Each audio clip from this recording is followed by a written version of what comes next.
இந்த ஈரான் சம்பந்தமான ஒரு செய்தி சொல்ல வேண்டியிருக்கிறது. சின்ன அறிவிப்பு தான். அதான் இப்போ வந்து அவர் காமினி வந்து என்ன செஞ்சார், கொல்லப்பட்ட உடனே இதில் வந்து சில பேர் என்ன செய்கிறாங்கன்னா, சில பேர்னா யாருன்னு கேட்டால் அந்த சவுதியில் சம்பளம் வாங்கிட்டு வேலை செய்கிறாங்கல்ல, இந்த குரூப்பு சவுதிக்கு அடிமை, மாதம் மாதம் 1 லட்ச ரூபா சம்பளம் வந்துடுது அவங்களுக்கு. இங்கே உட்காந்து மத்தனி குதனின்னு வச்சுட்டு என்ன செய்கிறாங்க, பயன் பண்ணுறாங்க, எல்லாம் காசுக்கு பண்ணுறான். இவன் என்ன செய்கிறான், அவங்களுடைய பதிவுகளாக போய் பார்த்தீங்கன்னா, தொலைந்தான் சைத்தான், அமெரிக்கா நல்லவனா, இவர் சைத்தானா. அவர் ஷியா கொள்கையில் இருக்கா, ஷியா கொள்கையை ஆதரிக்கிறோம், அவர் வந்து நியாயத்தின் பக்கம் நிற்கிறாரு. இவங்க இப்படி பேசக்கூடிய அந்த சவுதி சொல்லிட்டான்ல, நான் அமெரிக்கா பக்கம் நிற்பன்ட்டான். சவுதி வந்து அமெரிக்கா பக்கம் நிற்பேன்னு சொன்ன உடனே இவங்கெல்லாம் என்ன செய்கிறாங்கன்னு கேட்டால், தொலைந்தான் சைத்தான் கதை இதோடு முடிந்தது அப்படின்னு சொல்லி இவங்க மட்டும்தான். யார், இந்த மதனி சவுதியில் சம்பளம் வாங்கிட்டு வேலை செய்கிற அந்த குரூப்பு, அவங்களோட சப்போர்ட்டாக இருக்கிறவங்க மட்டும்தான் பதிவுகளில் நிறைய போட்டிருக்காங்க. எனக்கு அனுப்பியிருக்காங்க ஒரு 25 பேருக்கு மேலே. அந்த ஸ்க்ரீன்ஷாட் வந்திருக்கு. பார்த்தா எல்லாம் யாருன்னு பார்த்தா அந்த குரூப்பில் உள்ளவங்க, அந்த சலபின்னு சொல்லக்கூடிய குரூப்பில் உள்ளவங்க. இந்த ஆளுக்கு இவங்களுக்கு என்ன மாதிரி புத்தி போகுதுன்னு வாங்க. இவன் அவர் ஷியாவும் ஒரு சன்னியான். அப்போ சன்னிக்காக தான் நான் வந்து இப்போ பாலஸ்தீனில் அடி வாங்கினாலும் யார், பாலஸ்தீனில் வாங்க ஹமாஸ்லாம் யாருன்னா ஷியாவா, நீ தானே உதவி செஞ்சுருக்கனே. அப்போ சவுதி உதவி செய்யலையே, ஷியா தானே உதவி செஞ்சுருக்கிறான். அப்போ அவன் சன்னிங்கிறே, நீங்கள் சன்னிக்காக தான் நீங்கள் குரல் சுன்னத் ஜமாத்துக்கு தான் குரல் கொடுப்பீங்கன்னு சொன்னால், அவன் சுன்னத் ஜமாத்து காரணத்தை அடித்தாங்க, குண்டு போட்டு 80,000 பேர் காலி பண்ணானே. அப்போல்லாம் என்ன எங்கே போனாங்க, இவங்க ரகசியமாக உணவு அனுப்புனாங்க, எல்லா உதவியும் செஞ்சாங்க. அதுக்கு ஷியான்னு சொல்லக்கூடிய தான் உதவி செஞ்சான். ஷியான்னு அது கொள்கை விஷயத்துக்கு அவன் சொல்கிற கொள்கை நீ ஏற்றுக்கிறாது, அதான் இஸ்லாமிய கடமையை தவிர இந்த விஷயத்தில் வந்து நம்ம எப்படி முடிவு எடுக்கணும், அது நல்லது கெட்டது தான் பார்க்கணும். இந்த விஷயத்தில் அவன் ஒருத்தன் தான் என்ன செய்கிறான், ஒரு அநியாயம் செய்ய நடக்கும்போது தட்டி கேட்குறான், நமக்கு எந்த இழப்பு வந்தாலும் பரவாயில்லைன்னு ஒரு பெரிய சக்தியை எடுத்து நிற்கிறான், பல வகையிலையும் உதவிகளை செய்கிறான். அவனே கஷ்டப்படக்கூடிய பொருளாதாரத்தில் கஷ்டப்படக்கூடிய நேரத்தில் பல வகையான உதவிகள் அந்த ஹமாஸ் அமைப்புக்கு இன்றைக்கி வந்து அவங்க தலை நிமிர்ந்து நிற்கிறது காரணமே சைடு சப்போர்ட்டாக அவன் இருந்தது தான். இவனுடைய ஆளுக்கு தான் ஹவுதிகள் அடித்தது, இவனுடைய ஆளுக்கு தான் ஹிஸ்புல்லாங்கிறது இவனுடைய ஆளுக்கு தான். இவங்க தான் அவங்களுக்கு வலுவேற்றினாங்க. இதை மறந்துட்டு செய்கிறாங்கன்னா, பொது வெளியில் ஒரு காஃபிர் பார்த்தா கூட சிரிப்பான், இப்படி மாட இருப்பாங்க இவங்க. இது இஸ்லாத்தில் அப்படி இருக்குதா? இஸ்லாத்தில் வந்து நமக்கு ரசூல்லா காலத்தில் இதே மாதிரி ஒரு சண்டை அடைஞ்சி, அது ஒரு உதாரணம் சொல்லி முடிச்சுக்கிறேன். ரசூல்லா காலத்தில் வந்து மக்காவில் இருக்கிற காலத்தில் வந்து பாரசீகம்னா இப்போ உள்ள ஈரான் தான், பாரசீகத்துக்கு ரோமாபுரினா இத்தாலி. அந்த காலத்தில் ரெண்டுமே வல்லரசு. இத்தாலின்ற ஒரு வல்லரசு, பாரசீகம் ஒரு வல்லரசு, 2 பேருக்கும் சண்டை நடக்குது. சண்டை நடக்கும்போது பாரசீகம் ஜெயிச்சிருச்சு, இத்தாலி தோற்று போச்சு. இது தோற்றவுன்னு என்ன செய்கிறாங்கன்னு கேட்டால், மக்காவில் உள்ள காஃபிர்கள்லாம் இது அவங்க கொண்டாடுறாங்க, இது அவங்களுக்கு சம்மந்தமே இல்லை, நமக்கு சம்மந்தம் இல்லை.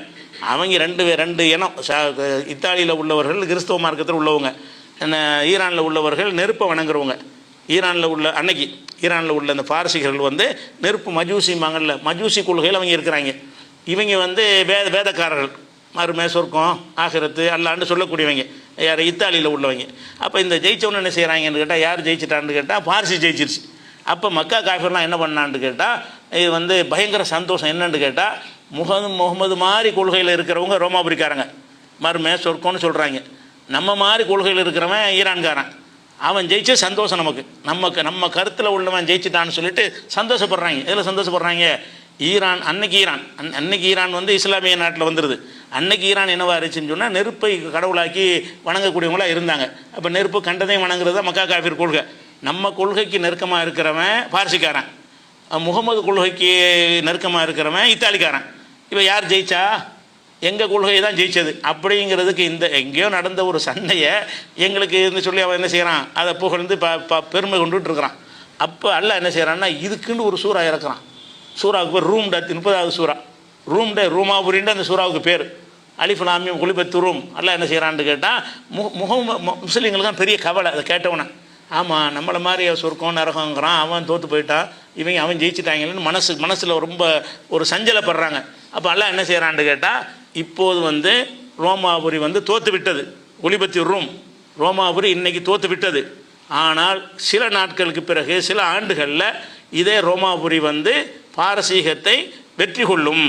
அல்லாஹ் சொல்லிக்கிறேன், ஒலிபத்தி ரூம்னு சொல்லிட்டு, பின் ஒகும் மிம்பாது கலபிஹிம் சயகலிபூன், இன்னைக்கு தோற்றதுக்கு பிறகு மறுபடியும் ஜெயிப்பார்கள். ஓ யௌம இதின் எஃப்ரஹுல் மூமினூன், அப்போ மூமின்கள் மகிழ்ச்சி அடைவார்கள். யார் வெற்றியில்? இந்த இத்தாலி வெற்றியில் வந்து மகிழ்ச்சி அடைவார்கள் நல்லா சொல்லி காட்டுறான். அவன் என்ன முஸ்லீமா? நமக்கு நெருக்கம்னு பார்க்கணும். அவன் ஷியாவாக இருந்தாலும் அமெரிக்கா உனக்கு நெருக்கமா, ஷியா நெருக்கமா? அமெரிக்காக்காரன் உனக்கு யார் உனக்கு நெருக்கமானவன் அப்படின்னு சிந்திக்கணும். அப்போ இந்த ரெண்டையும் வச்சு பார்க்கணும்னா அந்த பிரச்சனை எடுத்துக்கொண்டாலும் இவன் பக்கம் நியாயம் இருக்குது. ரெண்டாவது நம்ம யார் பக்கம் நிற்கணும்னு கேட்டால் அந்த ரோமாபுரி பக்கம் நிற்க சொல்லியிருக்கானே.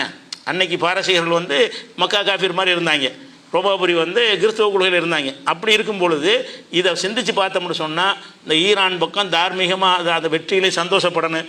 அவங்க தான் அன்றைக்கி ஒரு முஸ்லீம்டா மானத்தோடு வாழ்கிறாங்க, பயப்பட மாட்டேங்கிறாங்கன்னு ஒரு பேர் அவங்கள கொண்டு தான் அன்றைக்கி உலகத்தில் வந்துச்சு. உலகத்தில் எல்லாருமே முஸ்லீம்னா கோலை பயந்தாங்குள்ளி அடி வாங்கி சாவுவாங்கன்னு இருந்த ஒன்றை வந்து அவன் என்னவாக இருந்தாலும் முஸ்லீம்களுக்குலாம் வர்றான் உலகத்துக்கு. அப்போ அதன் மூலமாக முஸ்லீம்களுக்கு ஒரு அந்தஸ்து தரக்கூடிய வேலையை அவன் செஞ்சுருக்கிறான். அதுக்காக நிறைய இழந்திருக்கிறான், பொருளாதாரத்தோட அது இதுன்னு எக்கச்சக்கமான இழப்புகளுக்கு மத்தியிலையும் அந்த கொள்கைக்காக நிற்கிறான்ல. அவன் எவனாக இருந்தால் உனக்கு என்ன அந்த கொள்கையை சொன்னால் ஏற்றுக்கிறாத. அலியா இல்லை, அலியை வந்து கும்பிட்டான்னு கும்பிடாத. அவன் இன்றைக்கி உங்கள் பக்கம் நின்றானே இல்லையா? பைத்துல் முகத்தஸ் யாருடைய அவன் விஷயமா? இவங்க விஷயம் தானே, நம்ம விஷயம் தானே. அதுக்கு வந்து நின்றானே இஸ்ரேல் அங்கீகரிக்க மாட்டேன்னு ஒரு ஆள் தானே சொல்லிகிட்டு இருக்கிறான். அந்த மாதிரிலாம் இருக்கிறான்னு செய்யும்போது கொஞ்சம் விசுவாசம், நன்றி விசுவாசம் இருக்குன்னு. இன்னும் சொல்ல போனால் அந்த கம்யூனிஸ்ட்டுகள், பகுத்தறிவாளர்கள், அறிவுஜீவிகள் எல்லாருமே ஈரான் பக்கம் பேசுகிறாங்க. இவங்க இந்த பதிவை போட்டவுடனே கீழே நுழைஞ்சு காரி துப்புறாங்க. இப்படியுமா முஸ்லீமில் இருப்பானுவோ? அவங்க சேர்ந்த ஒரு ஆளை வந்து செத்துட்டாரு, அவர் கொல்லப்பட்டிருக்கிற அந்த கொல்லப்பட்டு அநியாயம் தானே, அநியாயமாக தானே போய் கொண்டுருக்குறாங்க. அநியாயமாக கொண்டுட்டாங்களேன்னு சொல்லிட்டு ஒரு உணர்வு வராமல் மாஷா அல்லா அல்ஹம்துலில்லாஹ்ங்கறாங்க. போய் சேர்த்தாம நரகத்தின் கொல்லிக்கட்டை செத்ததுங்கிறானுவோ. இதெல்லாம் யார்? இதெல்லாம் ஒரு சலவி, அவன் மார்க்கத்தை சொல்லக்கூடியவங்களாம். எவ்வளோ கேடு கட்டவங்களாக இருக்கான்னு பாருங்கள். அரசியல்வாதிகள்லேருந்து அம்புட்டு பேரும் இந்த நியாயத்தை விளங்கி இந்த பக்கம் பேசிக்கிட்டு இருக்கிறாங்க.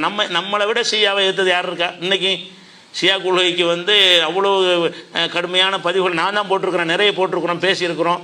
அப்படி இருந்தும் கூட இது ஷியா அந்த மேட்ரு இல்லை. அதுக்காக பஞ்சாயத்து நடக்குது. அப்போ அவன் ஷியான்னு சொன்னால் அமெரிக்காக்காரன் அவங்க சலபியாப்போ அப்படி சொன்ன அமெரிக்காக்காரன் சலபியான்டா. அமெரிக்காக்காரன் சலபி இல்லைப்பா. அதை வழங்காமல் என்ன செய்கிற? ஏன்னா அவன் அமெரிக்காக்காரன் சலபிங்கிற மாதிரி இவன் ஷியாங்கிற மாதிரி இவன் சலபி பக்கம் நிற்கிறோன்னாலும் ஒரு அர்த்தம் இருக்குது. அவன் யார் இவன் யார்? இவன் வந்து உனக்கு ரோமாபுரி மாதிரி நெருக்கமானவன். இன்னைக்கு இந்த கணக்குப்படி பார்த்தீங்கன்னா அவன் வந்து பாரசீகர் மாதிரி நமக்கு நெருக்கம் இல்லாதவன். இவன் ரோமாபுரி இத்தாலி மாதிரி நமக்கு நெருக்கமானவன். இந்த ரெண்டு வரையும் கம்பேர் பண்ணி பார்த்தீங்கன்னா அமெரிக்க இஸ்ரேலுடைய அந்த சித்தாந்தமும் ஈரானுடைய ஷியாவுடைய சித்தாந்தம் ஒப்பிட்டு பார்த்தீங்கன்னா இவன் நெருக்கமானவன். இவன் நமக்கு ஆசிரத்து மருமை அதெல்லாம் சொல்லக்கூடியவன். முகமது ஸல்லல்லாஹு அலைஹி வஸல்லம் ஏற்றுக்கிறான்ல, அப்படின்னா யாருன்னு கேட்பான்லவன். அந்த மாதிரி வித்தியாச நெருக்கத்தில் இருக்கும் பொழுது அதை கூட விளங்காமல் என்ன செய்ய. இதுக்கு தரியாக நான் 1.5 மணி நேரம் பேசியிருக்கிறேன், நிறைய ஆதாரங்கள்லாம் கொடுத்து. அதை வேணால் நாளைக்கு எடுத்து போட்டு விட்டுறேன், அது பதிவில். இதில் ரொம்ப நேரம் பேச முடியாது. ஆனால் இப்படி இருக்கிறாங்க தகவலுக்கு ரொம்ப மன வருத்தம். இப்படியுமா இருப்பானு அந்த நேரத்தில் வந்துக்கிட்டு அவங்க அழிக்கப்பட வேண்டியவன், ஒழிக்கப்பட வேண்டியவன், அப்படி இப்படின்னு என்னென்னத்தையும் எழுதுகிறாங்க. அது தகவலுக்காக தான். இதெல்லாம் வந்துட்டு இவங்களை அலட்சியப்படுத்துங்க. இது மாதிரி இருந்தாலும் மக்கள் இவங்க தாவா பண்ண மாட்டாங்க, நாசமாக்கிடுவானோ. எல்லாம் அந்த அரபு நாட்டு காசுக்காக வேண்டி சவுதியில் அந்த முடிவு எடுத்துட்டான்ல, சவுதியில் முடிவு எடுத்ததுனால நம்மளை ஆதரிக்கணும், இல்லாட்டி கட் பண்ணிடுவாங்க. அதுக்காக தான் அந்த வேலை நடந்துக்கிட்டு. தகவல் புரிஞ்சுக்கணும். அஸ்ஸலாமு அலைக்கும்.